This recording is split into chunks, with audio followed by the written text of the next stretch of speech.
when you clap your hands in Kirtan or when you clap your hands in chant, the reactions to all of your actions, they change. The karma changes simply by clapping your hands in Kirtan. As human beings, there's never a right time for spirituality. If I gave you $86,400, what would you do with it? I'll probably save it. So if I gave you $86,400 again tomorrow, what would you do with it? Spend it all. 86,400 is a curious number. It's the number of seconds you get in one day. Yeah. And when it comes to time, that currency somehow doesn't hold the same value as money. And so this is a little reminder, dear viewer, hello. Time is short. This human form of life is short. Use it for something greater. When you go to the gym, and I force you to go to the gym, you're not going to enjoy it. Yeah. But you see the results, you get a taste for it. Yeah. So in the same way, when you have a taste for spirituality and when you feel that love, you can't convince someone out of that. I didn't love Krishna because he's God. I love God because he's Krishna. And so it's the same with when you have the spiritual lens on your life, it's not that you're not going to experience pain. Yeah. You just see it with a different lens. You're like, oh yeah, Radha comes from Aradhana, which means one who is the best at love. If you want to get Krishna's favor, it has to come through his most beloved, Srimati Radharani. And what are soulmates? Yep. Do they exist? That if you're someone that is in a relationship with someone who isn't as spiritual as you are, then don't be discouraged. When my wife and I first met, she was an atheist. I said, what do you want to do? I think I want to share spirituality with people. And she looked back at me and she said, okay, let's try. And for me, that was the moment where I kind of decided that she's my soulmate. Here was someone that was willing to do soul work with me. Can you be a spiritualist and eat meat? You could, but it's...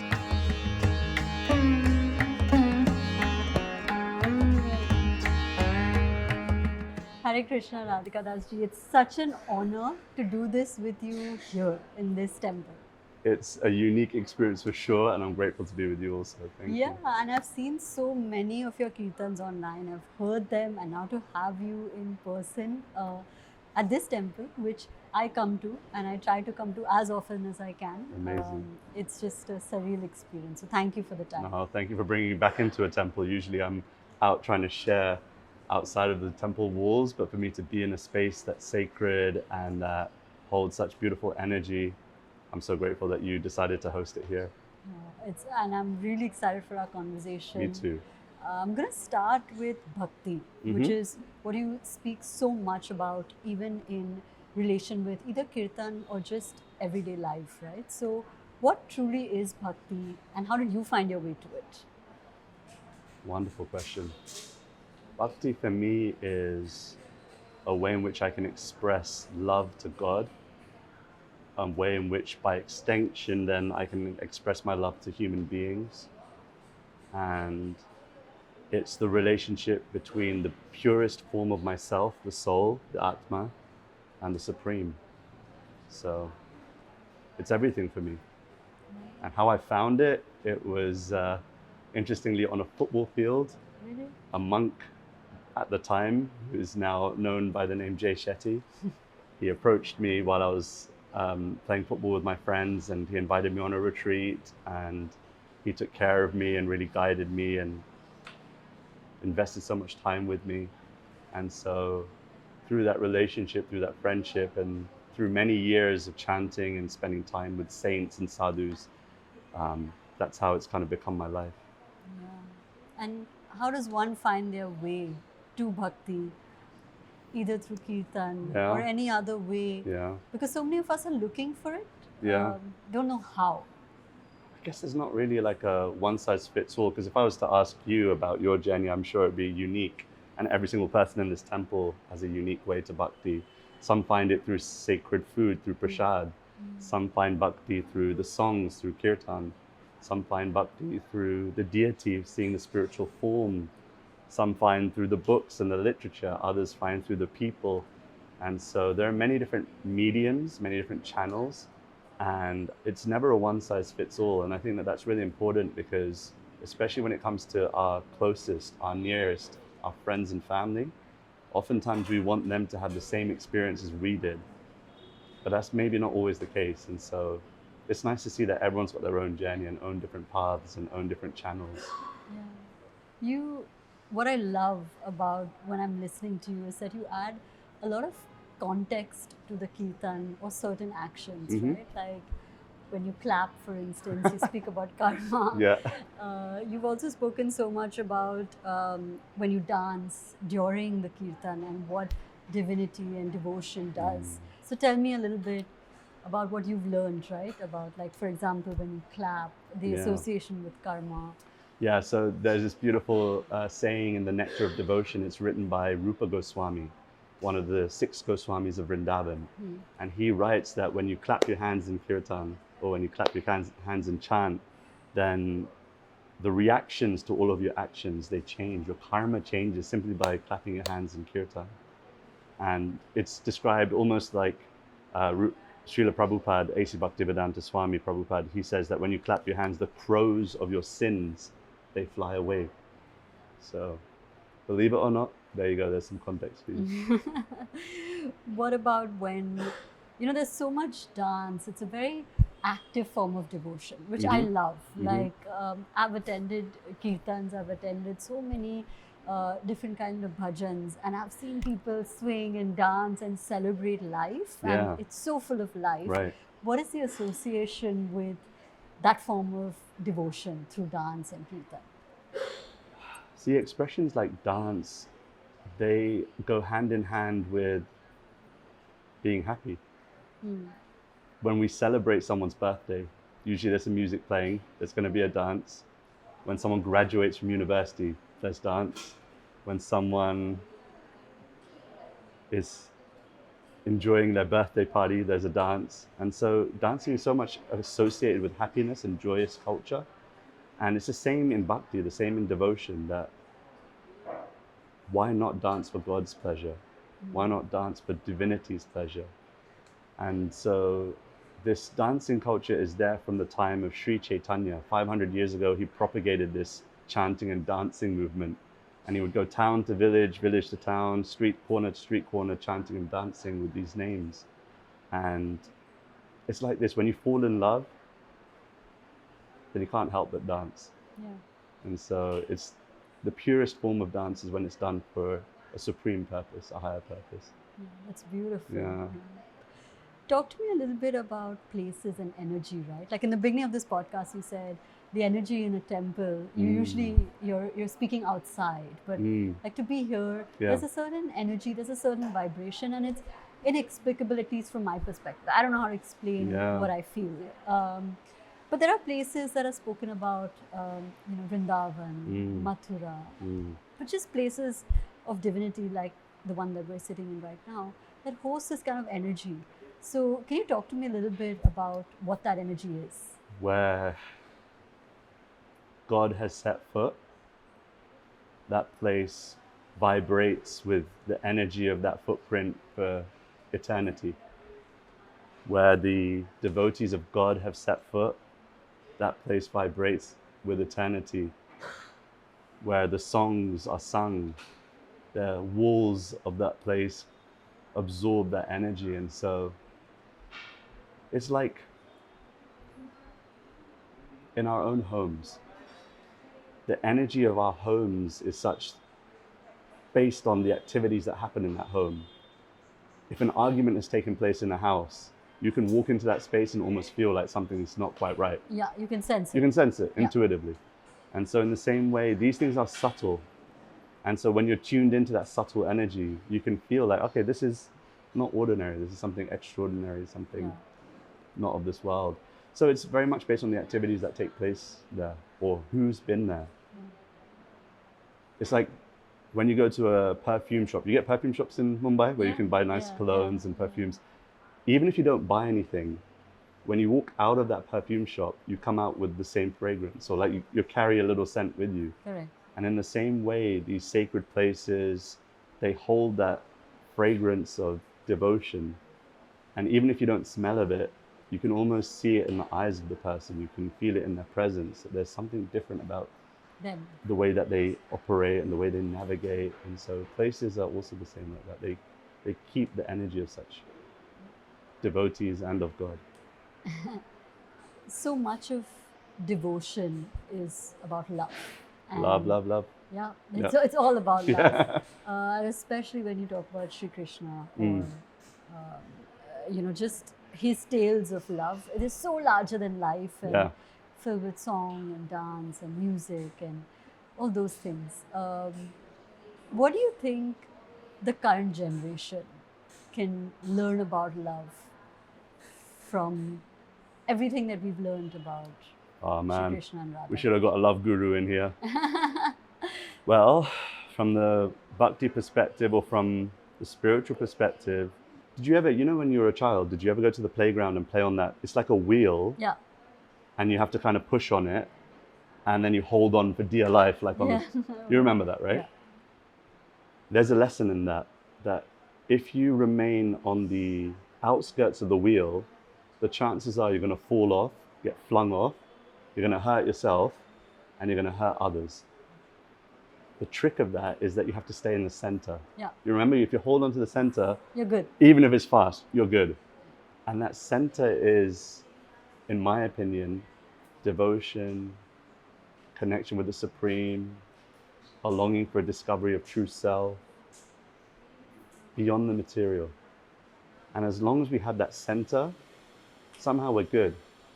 You might be in a world of chaos. Like, have you noticed the world now, the world 5 years ago? Yeah. It's always been with this duality of chaos and peace constantly.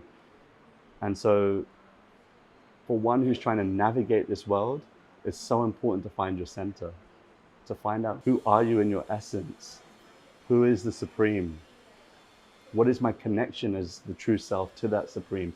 And by holding on to that center, then somehow you don't get flung off and you're not hurting others. And so when it comes to relationships, it's clear. Keep something of substance in the center. Keep something of spirituality in the center. My wife and I have been together for, oh crap, I'm going to get in trouble if I don't get this date right. We got married in 2018. Yeah. So almost 8 years Yeah. we've been together. And it's always been a focus point of our lives that we stay centered with something greater than just trying to please one another. Yeah. So I'm not so much a love doctor in that respect, but in another respect, I'm trying to guide people towards the supreme love. Yeah. Which effectively trickles down into everything. I think that so. you do. Yeah. It sounds cheesy, but I think so. Yeah. Okay. What about pain and suffering? Like Mm-hmm. you said, there's so much chaos. And every day, when you wake up, you read some kind of news about horrible things that are happening, man against man. And it's that kind of pain and suffering that one wonders, where's spirituality or awareness in the larger context? It's like we're bypassing sometimes the spiritualness, no? Yeah. Isn't it?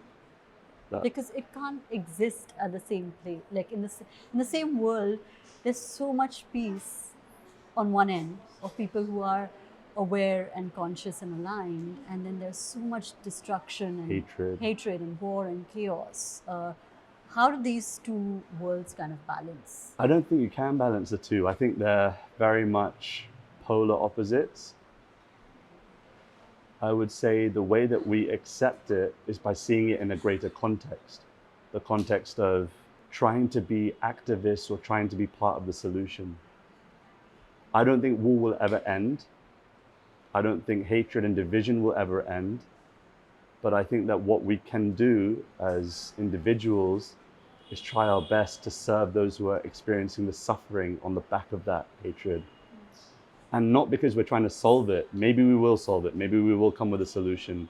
But ultimately, the idea is that by trying to help and serve that problem, or trying to aid those that are suffering from it, we're trying to expand our compassion to others. We're trying to show God that we care for His children. We care for society at large as children of God. And Martin Luther King, he said something really powerful, that those who love peace must learn how to work and serve as effectively as those who love war. Those who love war, they don't take Sunday off. They're constantly fighting with each other, constantly spreading propaganda, constantly trying to get a message out of hatred. And so as peace lovers, I think we have to see it as, let's be part of the solution. Let's try and give something that uplifts people, engages people to become happier, more peaceful. We may never reach world peace, but at least we're trying our best to serve God in such a way that He sees that we're trying to love, Yeah. be part of the solution. Yeah. Not the It's, problem. yeah, Not adding to it's the between problem. us and God ultimately anyway. It was never between us and the problem. When we talk about a kirtan specifically and your ability to touch the heart of so many millions of people across the I'm trying my world, best. no, it's there, right? Like, Yeah. because I listen to it and Yeah. I know how it makes one feel. Mm. Is there a message behind the music or the song that you're trying to convey? Yeah. The message is try to live a life less ordinary. What do I mean by life that's ordinary? One that eats, sleeps. If you're a Mumbai person watching this, probably you rave and you repeat. Eat, sleep, rave, repeat. That becomes the motto of modern man, woman, child almost. Yeah. And so to live a life less ordinary means to find joys in something simpler, to find out who you are, find out what is beyond all of this stuff. Because most people are stuck in a cycle of just repeating these four things: eating, sleeping, partying, enjoying, repeating, and then finding themselves not getting any happy or satisfaction as they get older. You just feel dry and frustrated with life. And so the message behind mantra for me is live a life less ordinary. Engage in something that's not of this world. Engage with something that's going to bring you higher, your consciousness, your awareness higher, your ability to love others better. And so that's the message of mantra. Yeah. So when it comes to individuals who lead a busy life, Yeah. like you said, in say Mumbai, London, Yeah. New York, where there's just so much activity, you're going like from thing to thing, person to person, and before you know it, the day is done, the week is done, the year is done. How does one include bhakti in a life that is so overwhelming with activity? There was once a person called, I'm going to make up the name, Okay. Gopal Patel. You have many Gujaratis in Mumbai? Yeah. Okay, so I'm also Gujarati. Oh, is it? Yeah. Me too. So Gopal Patel. Gopal Patel is seen by Narada Muni. And Narada Muni, he goes to Krishna and he says, your devotee, he's trying so, why do you make it so hard for him, Krishna? Why does the sadhana need to be so tough and so rigorous? Krishna says to Narada Muni, look, if he wants, I'll take him right now. Take him back to Goloka, take him back to the spiritual world. Just go and ask him, tell him now Krishna is calling, it's time. So Narada Muni goes down and he sees Gopal and he's doing his work and says, hey Gopal, Narada Muni, Gopal, it's time to go, Krishna is calling. And Gopal looks at him and he says, yeah, but like, I have to look after my kids. And if I go, then who's going to feed them and who's going to look after my wife? Come back in 5 years. And so Narada Muni says, but Krishna is calling, are you sure? Yeah, 5 years, I promise, 5 years. So Narada Muni goes. 5 years later, he comes back and Gopal's a little bit older, says, time to go. Gopal looks back at him and says, my kids, they're just now getting ready for university. I need to be there for them. 10 years, 20 years, come back 20 years. Comes back in 20 years, and by this point, Gopal is an old man, gray beard. Gopal, it's really time. It's really time. I'm now an elder of the family. I need to stay. I need to set an example. If I don't stay and set an example, then these kids, they won't know our culture. 5 years more. Narada Muni comes and he sees the widow of Gopal. She's crying. And he says to her, what? Where's Gopal? You didn't hear? Gopal, he passed. Just a year ago, he passed away. And then she runs back in the house crying. And comes a dog. Woof, woof. I'm Gopal. Gopal, the dog. Oh, come on, time to go now. No, if I go now, then who's going to look after the house? I have to guard the house. And so, as human beings, there's never a right time for spirituality. There's always a better reason or another thing to do, another thing to accomplish, another thing to validate, another achievement, another accolade that we have to strive for. And so I think that we have to be conscious that our time is very limited. And I think that when you look at it from the perspective of how little time we have, Yeah. then I can only encourage you that you have to see it as this is your time. That you may say, I have many other things to do, but on the deathbed is when everyone becomes religious. Yeah. And so no time like the present. I'll give you one last thing before you shoot me with another question. If I gave you $86,400 from my pocket to your pocket, what would you do with it? Be honest. She's going to give me a devotional answer. No, Come I'm on. not. I'll probably save it. Save it? What would you do with the savings one day then? Spend it. On? Depends. So I'm not like big on like materialism, but Really? yeah, Okay, I'm not. cool. Like I don't wear leather. Amazing. I'm extremely conscious of life. So Wow. I actually would not spend it. That's why it's taking me a while to think on what would I actually spend it on. Invest it in something? Yeah, like something very super boring and practical. Yeah. Okay, so if I gave you $86,400 again tomorrow, so doubled up, what would you do with it? Spend it all. Okay, Yeah. crazy, yeah? Yeah. Shopping spree? Yeah. Eat where would you want to Yeah, eat? yeah. Amazing. 86,400 is a curious number.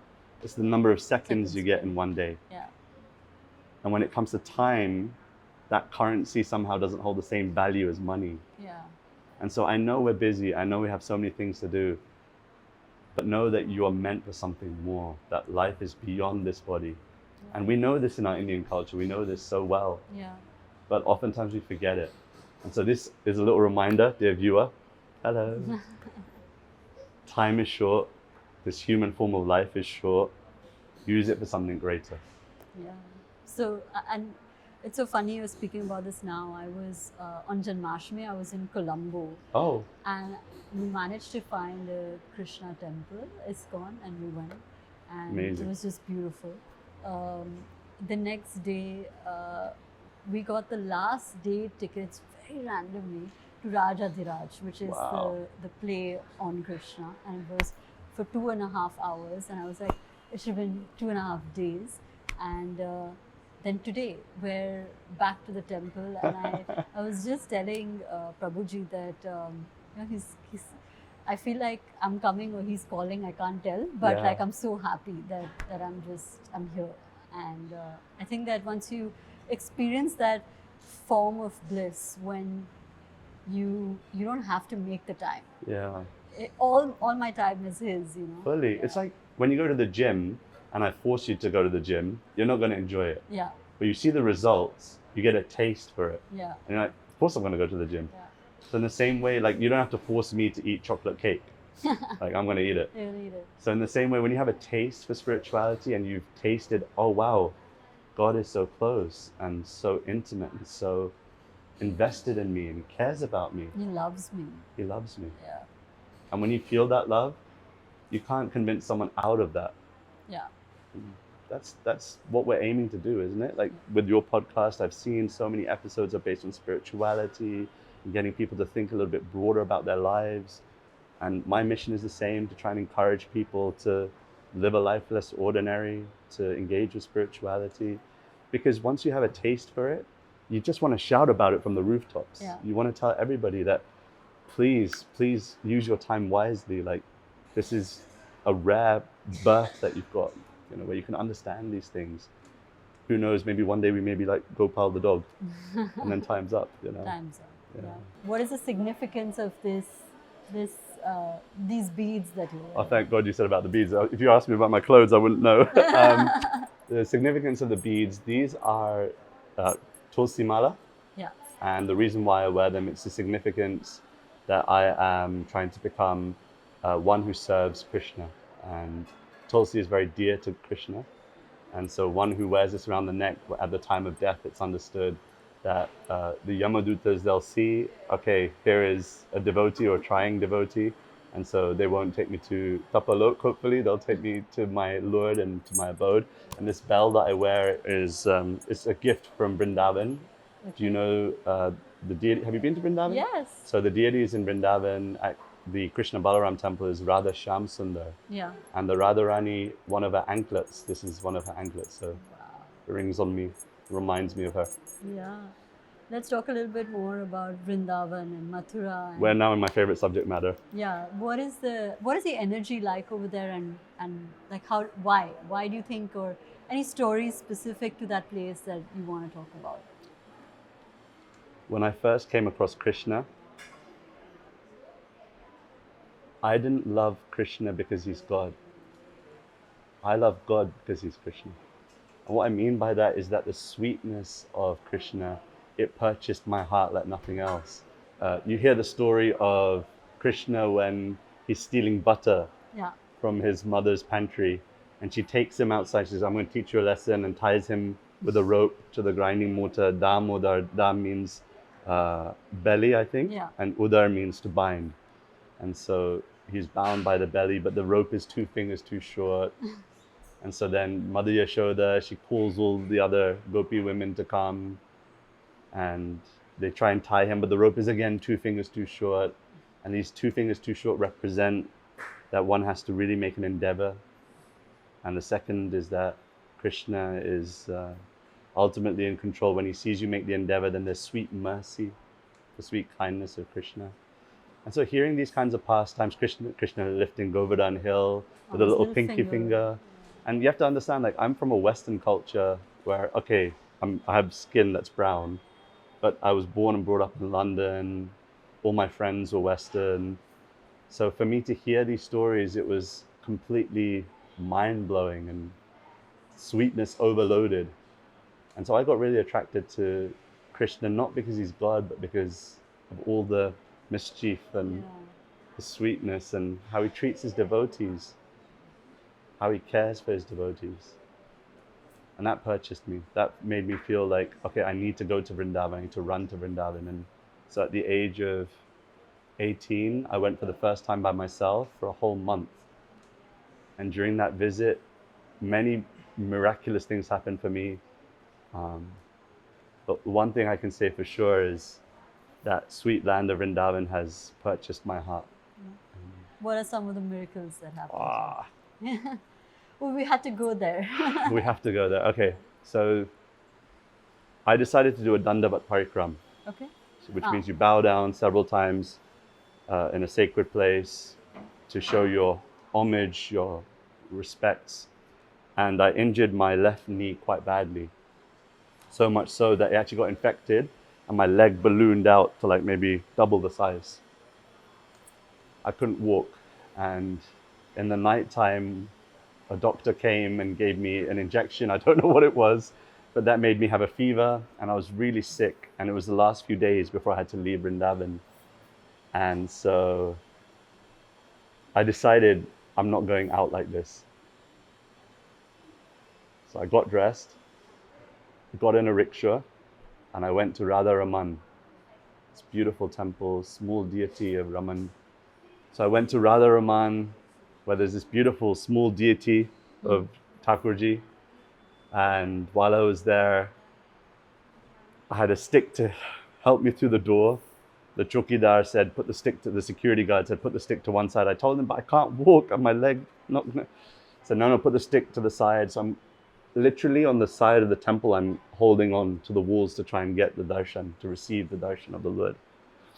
And I pay my obeisances in the temple, and I can't get up again. Stuck on the floor. I'm praying, Krishna help me, Krishna help me. I just want to see you one last time before I leave Vrindavan. I just want to see you one time. And from behind, someone grabs me and pulls me up, and it was a sannyasi called Govindaswamy. Like, Govindaswamy, what are you doing? Thank you so much, first and foremost, for helping me to get up. Yeah. What are you doing here? He said, what are you doing here? And what happened to your leg? And I told him, the whole thing. And then he looked at me with loving eyes, and he gave me this small pan leaf. And without thinking twice, I took it and I put it straight in my mouth. And he said, I said, did I do something wrong? He said, no, but anyone who takes the pan of Radha Raman gets to sing for him. And at that time, I wasn't Radhika Das, known across the world for chanting and singing.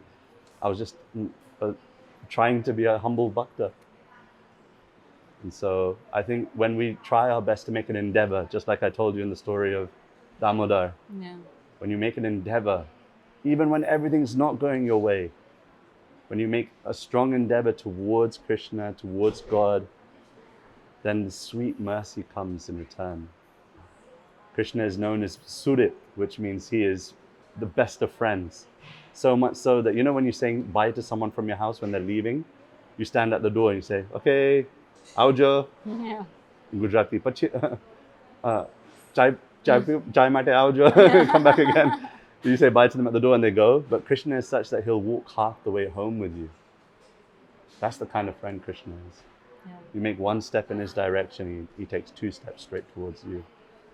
So Vrindavan is like that. It's a special place where it's the playground of God, the sweetest place where you realize that I don't love Krishna because he's God, but I love God because he's It's Krishna. Yeah. I don't think you could have summarized it better. I And tried my best. yeah. Was that your foray into chanting and singing and kirtan? Yeah. At that time, I just kind of started, and when I came back from Vrindavan on that trip, I decided I really wanted to start sharing more. And so several opportunities came up, and when the service of God comes, you can't say no. So I tried my best, and I had no intention of it ever going like this. God has other plans, Yeah. Always has other plans. for sure. How about for you? How did this all happen for you? Um, I know you're also very much pulled towards spirituality, Yeah. and so I know there must be some sort of God reason behind it, spiritual reason behind it. So I've grappled with a lot of different subjects, and like I'm the kind of person who likes to explore. So I was at Shri Ravi Shankar's ashram Wow. in Bangalore, and I was doing the advanced silence meditation course. So I was really inwards, like in the sense like you're not speaking to anybody, you're not making eye contact, you're just Silent. it's silence. Wow. And you have to be like that for a few days, and no cell phone, no nothing. There's no communication. It's all internal. I love that. Yeah, and there was a morning meditation which was around I think 6 in the morning that we were all doing together. And again, the energy is super high because everybody is aligned. You're doing the same kind of kriya. You're doing the same Sadhana. breath work, the Yeah. sadhana, the meditation, the seva. Yeah. And the idea of Realign as a podcast somehow came to me then. And I said that this is what I need to do as a Wow. podcast. And I need to, I know what spirituality, it's loosely used nowadays, but once you truly get it, it changes the fabric of how you do everyday things. Like Fully. you're kinder, you're more empathetic, you feel more, you want to do more. For sure. And I felt like at that point, that's the message that I wanted to deliver. And I wanted to speak to everybody who aligned with that, whether That's it's incredible. science or spirituality or mind, body, soul. But I can't explain how I found Krishna, or like he probably made found you. himself. Yeah, and he's like, hello, I'm here. Yeah. I don't know, Yeah. because there wasn't that one moment, but it's all him. Like I said, like Yeah. I was so happy because I was like, he's calling me, and I'm like, I'm coming, and I'm here, and I'm in his service, and I'm just here, like just being here, and I can see him in the Yeah. background. I'm just feeling like, wow, I'm so blessed to be able to do this. That's an interesting point. One thing you shared that really kind of struck me was that you shared how in a moment of silence, in a moment of stillness, the answers or your purpose became clear. Yeah. And I think that's such a valuable lesson for people, Yeah. that if you feel like you're trying to find your purpose in this world, you're trying to find a way in which you can serve this world or serve in this world, then pausing is really important. Yeah. And the second thing that you shared, which was really nice, was that Krishna found you. Yeah, I don't know. And I still, like, I look at him the way you said it. Right? Yeah. Like, I mean, is he God? Yes. But I Right. look at him more with like affection and love, and like that. Like today I came here and I was like, oh my God, his clothes have changed. He's looking so good. Yeah, right. 'Cause, yeah, like the last time it was blue, and I came here, now he's all in pink, and I don't know. He It's heard just- you. Yeah, it's just devotion. So, yeah, it's unexplainable for Wow. me. Which is very interesting, because my next question was going to be that people feel uh, so lost in life, and that can be in any capacity, right? Whether Yeah. it's health, it's career, it's just like the questions one asks themselves: what am I doing here? What is my purpose? Why, like, I'm in a rut? um, my relationships are not going well. I'm suffering from health, anxiety. Like, there's so many different things. But truly, at the essence of it, is that people feel lost. How do they find their way? Wow. I don't think there's a one size fits all.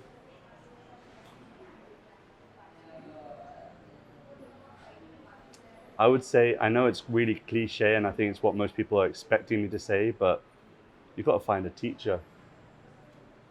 If you want to learn quantum physics, there's only so much ChatGPT can tell you. Maybe one day it'll be perfect. But I think that it always starts with finding a guide, finding someone that knows the way, that goes the way, Yeah. and shows the way. And I know that in today's age, people are kind of bored with or always looking at the flaws of teachers, because we've had so many bad examples. But I think at the same time, there are saints that aren't on Instagram. Yeah. You know, there are still people who are studying deeply the map of life, Bhagavad Gita. There are people that know the way and can show the way. It's whether you want to know, whether you are inclined towards that. So it's not that I'm saying, you know, like, read the Bhagavad Gita and your health will be perfect. Read the Bhagavad Gita and your relations will be perfect. It's not the case. But what it will do is it will give you a different lens upon which you see it. Like, I experience pain in my life. Do you experience pain in your life? Yeah. Do you get angry? Yeah. Do you get upset? Yeah. Do you get frustrated with the world? Me too. But with whatever experiences we've had through Bhakti, through the teachings, through Krishna, we see things in a moment of calm. We can see it with a different vision. Yeah. And that's that training. We just got to hone it. We've got to stay with our spiritual teachers, our guides. What do you think? What I've experienced is that you kind of take it with a pinch of salt. So just like 2-3 days ago, something that I was like, okay, you know what? This meeting should happen at any time except 12 o'clock, because Okay. there's something that I have. Yeah. Just not 12 o'clock. And I got a message saying 12 o'clock. And I was like, he's having Why? fun. No, I was like, he's having fun. There's something going on. Yeah. Let's just go with it, because he's just having fun, right? Yeah. Like, I look at him like that, like he's mischievous, and Yeah. there's something. There's You're talking something. about Krishna? Yeah. Okay. There's some, I just very casually referred, Yeah. but that's like, it's how I think. Yeah. And He's having fun with me. yeah, he's just having fun with me. And then that meeting happened at 12, and which otherwise would have been pushed in the evening. And if I had gone in the evening, I wouldn't have seen the last show of Rajadhari, which I There you got go. at the last minute. There you go. And it was the last show of the season, where you could see Krishna's life, and it was just a moment of pure bliss. And I was like, see, that's why. Yeah, that's It's why I had to- perspective, isn't it? Yeah. It's like you can never, Steve Jobs, His Holiness, the Steve Jobs, he said that you can never connect the dots going backwards. Yeah, you can only connect them going forward. When you look back on that, you're like, of course, that's why that 12 o'clock happened. Yeah, And so it's the same with when you have the spiritual lens on your life, yeah, you have a bhakti lens on your life, it's not that you're not going to experience pain. yeah. You just see it with a different lens. You're like, oh yeah, of course he's Yeah. having fun with me. Yeah, yeah. And I think you just stop dwelling as individuals and human beings, or prior to this perspective. This is it. I think you can go on and on being like, why me? And be very victimized by certain things that happen that you have no control over.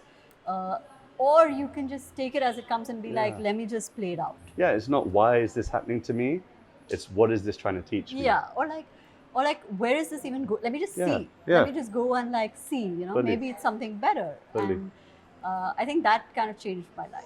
There's this one saying that one of my teachers shares, that if something doesn't happen the way you wanted it to, Yeah, it's because Krishna is making you wait for something better. yeah, yeah. And it's saying that I repeat to myself whenever something's not going the way I visioned it. I'm like, okay, my Lord's got a better plan for me. Just be patient, keep trying. Yeah. Endeavor with consistency and surrender. When it comes to devotion, and we're speaking so much about devotion because none of this love would be possible if you're not truly devoted. Yeah. We have to talk about Radha Rani and her devotion, right? Just sweet, pure, absolute devotion in the best possible form. What do you think we can learn from her today?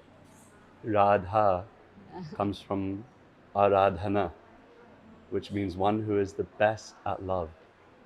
That's what her name means. Wow. Radha is the best at love, the best at service. And actually, if you want to get Krishna's favor, it has to come through his most beloved Srimati Radharani. How do you get the mercy of Radha? That's the question. How do you get the kindness and the sweetness of Radha then? And the answer is by serving those who are trying to serve her. By becoming Gopi Britu Kamalayur Das Das Anudas, by becoming one who serves those who serve. That's the way you purchase the heart of Radha.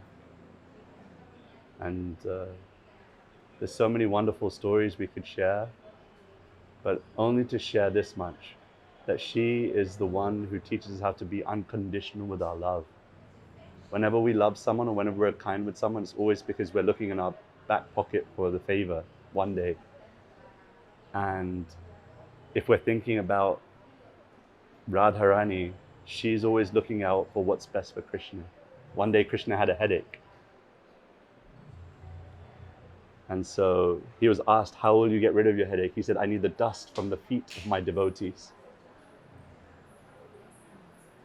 So I understand if I'm wrong, then you can write in the comments who it was. I believe it was Narad Muni again. And so he goes across the universe looking for someone that will give the dust of their feet to solve Krishna's headache. He goes to Lord Shiva. He goes to Lord Brahma. No. How, this is such an aparad. If we do this, such a sin, if we give our dust to solve the headache of Krishna. Then he goes to Vrindavan. And you know what the gopis do, Radharani? They break their bangles and they scrape their feet. And Narad Muni says, but aren't you scared that you're going to go to hell? Like, that you're going to create such a sin? They said, we will spend eternity in such a place if it means that my Krishna doesn't have his headache. And so this sweetness of unconditional, I want nothing from you. Actually, see, when you say these words with sincerity, looking at Krishna or looking at God as you know, and say, I want nothing. I don't want anything. Just thank you. Yeah, you've given me everything. Then that one sentence purchases Krishna. Purchases. Can you imagine purchasing God? He becomes purchased. So this is Radharani. Krishna even just takes one glance at her and he's purchased, because he knows that just by seeing Radharani, he knows that she wants nothing from him. Just wants love, just wants to love him. So this is, for me, the significance. It's beautiful. You're bringing it out of me. Another question that comes up very often is soulmates. Yep. And what are soulmates? Yep. Do they exist? And What do you think? I think a lot. Yeah. Do you have a soulmate? Yeah, I think so. Yeah. But what are soulmates? I would say soulmates are those that you do soul work with. Yeah. I think soulmates has been so heavily placed upon romantic relationships. And I think that's still beautiful. And I think, of course, your partner should be your soulmate or try to be. But what does that really mean? It means you do soul work with that person. And what does soul work mean? It means stuff that's beyond just buying a house together, buying a car together, having children together. That's fulfilling your worldly responsibilities, and that's wonderful. But also when you do something to serve God or serve others, that's soul work. That's doing stuff on the deepest level of your identity. So if you can find, like, these guys are your soulmates. Yeah. Your team are your soulmates because they're doing soul work with you. Yeah. They could work with, I'm sure, someone else, but they bought into the work that you're doing, which is affecting the souls of others. So these are your soulmates, people you serve with. It's beautiful. That's my take on it. What do you think? Yeah, I think that the work of God or the work of service or your devotion becomes magnified if you have a partner that aligns with that. Like you're able to devote more fully. I think so. You're able to align more fully. You're Yeah. able to spread the message more fully. Yeah. That's what It's I just think. hard when you get into a relationship, and I know so many people that are in relationships where they don't align with spirituality. Like you get married and then you get into bhakti. It becomes such a contested point in your marriage or in your partnership. And so I guess one thing that I'd like to share with you and your audience is not to feel deflated by that. That if you're someone that is in a relationship with someone who isn't as spiritual as you are, then don't be discouraged. When my wife and I first met, she was an atheist.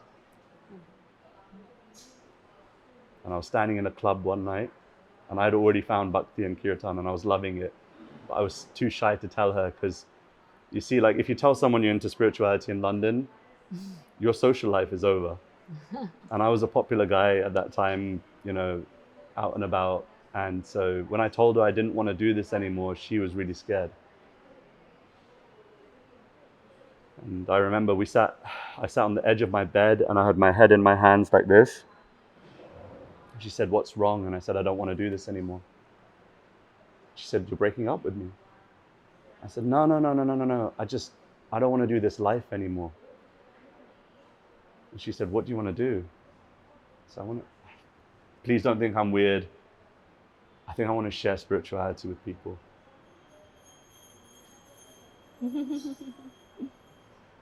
And confirmation. I'm doing what I'm meant to do. And she looked back at me and she said, "Okay, let's try." And for me, that was the moment where I kind of decided that she's my soulmate. Because here was someone that was willing to do soul work with me. Yeah. And so don't be discouraged if they're not yet ready to be who you are, but just try and joyfully connect them with your joys. Don't lead them and say, "I'm doing my path, you do your path." Try to be there to support them. That's spirituality. It's not leaving your partner behind. It's trying to engage them and encourage them in what you're doing. And going together, walking together. Yeah, absolutely. I feel like Krishna likes that message. I have to ask you, what is the significance of your name, Radhika Das? How did you arrive here? Well, I was previously Ravi, and when I decided that I wanted to make a commitment to my practice, then I asked my teacher for sacred initiation, for Diksha, and I received the name Radhika Ranjan Das. Radhika Ranjan means one who pleases, one who is simply pleasing to, and Radhika means Radharani. Wow. So I'm the servant of that. That's Das means one who serves. Serves, yeah. So because I realized that in the West, Radhika Ranjan is a long name, Yeah. I said, is it okay if I just shorten it so that the Western persons can pronounce my name? Yeah. Even then I get Radhika, I get Radhiki, I get all sorts. But I'm just trying to make it accessible for people. But it's a reminder, I am one who serves, and I'm not that supreme. I'm one who's trying to be the servant of. That's beautiful. What does your name mean? Karishma means miracle. Miracle. Yeah. Has your life been miraculous? I guess it's all good. When I was in Vrindavan, a lot of people started saying Karishma. And they were like, "Oh, Krishna." And I was like, Krishna. Yeah. I was like, yes. I'll take that. That's take the biggest, take it. Any mantra or anything specific that you've chanted or you've sung that truly resonates with you and you think that people can integrate that in their life? Well, I'll be totally honest with you. I'm a lover of the Hare Krishna mantra. Yeah. My first experience with mantra was when 2010. I'd already kind of been around the scene, but I decided that singing wasn't really for me. You know, real men always have this thing with singing. They're like, "Nahi, you know, only the women, they'll sing the bhajans, and we'll sit at the back and we'll be on our phones." Or So I remember in this kirtan, I sat at the back of the room, and the singer was a Swami. He was chanting very, very melodically and very beautifully. And it was nice, but I thought, I'm not going to take part. I'm here for the philosophy, and I'll do some seva, but singing is not my thing. And I receive a text message from the girlfriend, and the text message says, "It's over." See, her family and wasn't so keen on me as a person at the time. They love me now. I love you too. But at the time, they weren't so keen on me. And so she texted me saying, "Look, this is not going to work with my family. Like, we need to break this off now." And now that was at the time when do you remember the brick phones? Yes. Yes. Nokia yeah. 3310. Yeah, you can hit somebody with it. Yeah, literally. Yeah. You had to press like 3 times to get one letter to come. So I'm like texting her back furiously, like, what's going on? Why? What happened? But there was no network. Message failure, send failure, all this kind of thing was coming up. So I decided there's 2 options here. I go to my room and I scream about it, I cry about it, or I put the phone down and I get stuck in with these chanting people. So that's what I did. And there's a picture which none of you will ever see. I'm never going to let it go public. It's me with my hands in the air. I'm wearing a tight yellow t-shirt. I was always chubby, so tight yellow t-shirt, and the t-shirt's like up here, scandalously above my belly. My hands in the air, and tears are coming from my eyes. And every time I look at it, I think, there's a happy soul. And so from that time, I chanted the Hare Krishna mantra. I always feel sheltered. I feel no fear. Sometimes, not all the time. I feel deeply connected to God and to the meaning of the mantra, which is, please let me love you. Please give me the strength to serve you. So yeah, that was my first experience, and I hope that experience lasts for the rest of my life. It's beautiful. Do you have a mantra that you like? For me, it's the same. Same. Yeah, it's the same. I guess it's just. We're going to be good friends. Yeah. We're all good friends. How does one find their way to spirituality for those watching? Everything that you have in your life, everything that you're good at in your life, try to engage it with the vision to love and serve the Supreme with it. If you've been gifted with artistic qualities, use that. If you've been gifted with wealth, use that. If you've been gifted with cooking abilities, use that. If you've been gifted with being very neat and orderly and tidy, use that in Krishna's service. Find what it is that you're good at and that you like to do in this world, and engage it in higher purpose.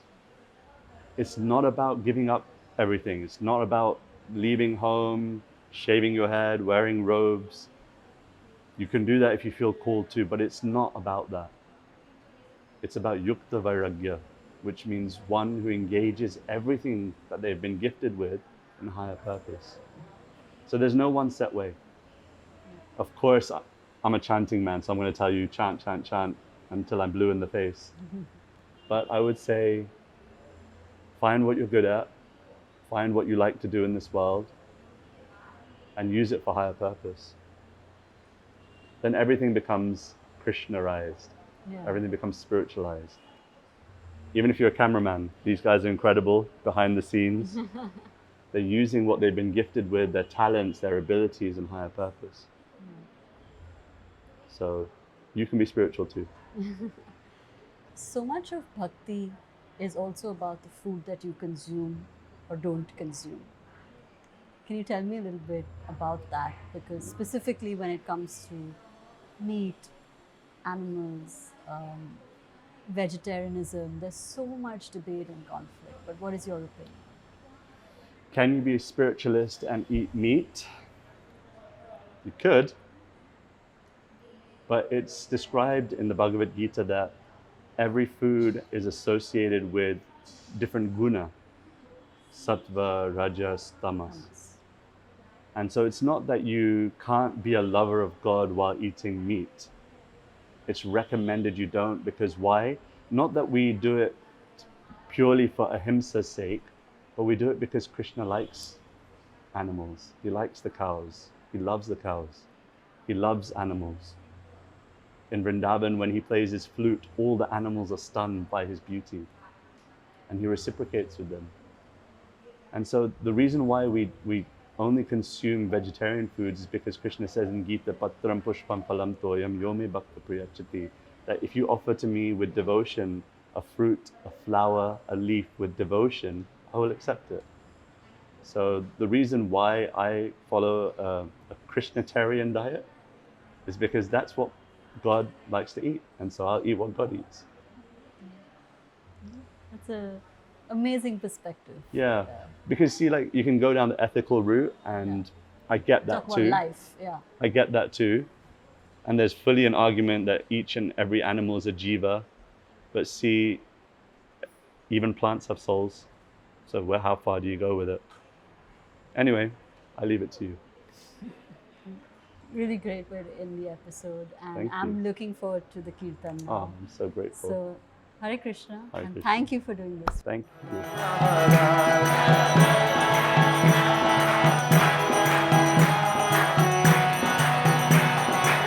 Jai Jai Prabhupada, Prabhupada, Prabhupada, Srila Prabhupada.